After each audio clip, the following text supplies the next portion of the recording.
Welcome back. All right, fellas, we have to do them.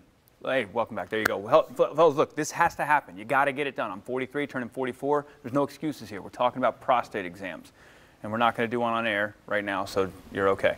There's some new breakthroughs when it comes to getting the results, biopsies and prostate cancer detection. And that's why we got our man, Dr. Ali Kazryan, here with our weekly dose to explain all this. Appreciate you joining us. This is something, obviously, I've talked to you about, and this is something that I'm in my 40s. I'm approaching that age, and considering when to get one. So what's this new breakthrough in research? This is obviously not something fun for men to consider or think about when we get in our 40s. You start thinking about screening for a lot of stuff, and prostate cancer always comes up. What this study looks at is a more elegant, more clever way of screening for prostate cancer. And this discussion of using an MRI scan has been in the discussion of more advanced diagnostic measures for prostate cancer diagnosis for a while. And I'm very actually proud to have been on the early side of embracing MRI scan. And a lot of it started with an early experience meeting Mark Emberton, who was part of the team at University College London and was part of the team that spearheaded this study, which was in the New England Journal of Medicine this month.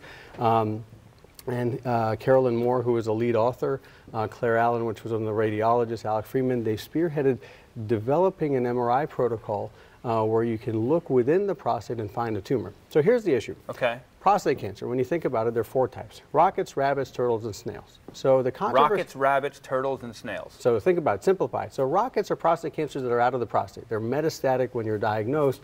And so the whole reason we screen is to not to avoid finding prostate cancer too late, so it's out of the prostate, right, which unfortunately, even in 2018, we don't have a cure. Metastatic cancers are terrible. So, and it's painful, and you want to avoid that. So rabbits are prostate cancers that have legs, and they can potentially be aggressive, and they can get out of the prostate. So you want to catch those cancers before they have the chance to become so aggressive that right, they can get out of the prostate. Right. So the goal is to find a screening modality that can allow us to more effectively catch what's called clinically significant cancer, the rabbits. So what has been the screening modality?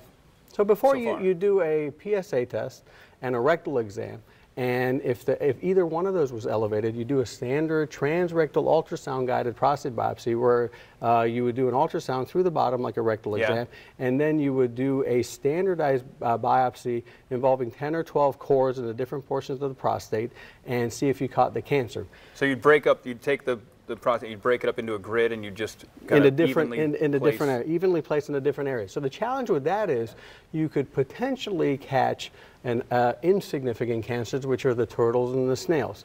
Slow-growing, slow-moving cancers, which may not potentially cause someone to die.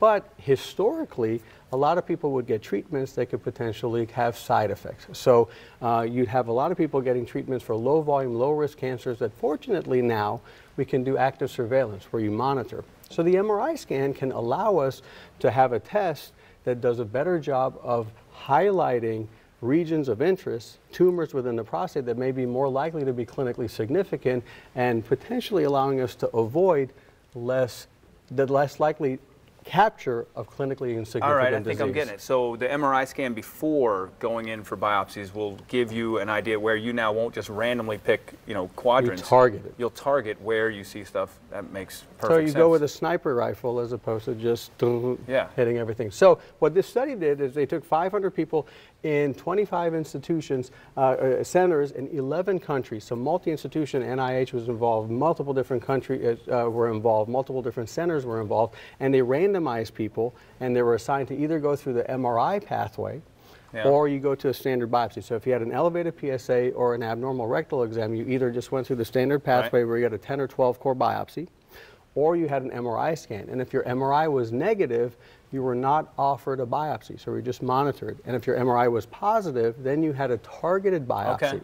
And what they found was that the people who had an MRI lesion had more clinically significant cancer, so they had more rabbits, and less clinically insignificant cancers found, so less turtles and snails.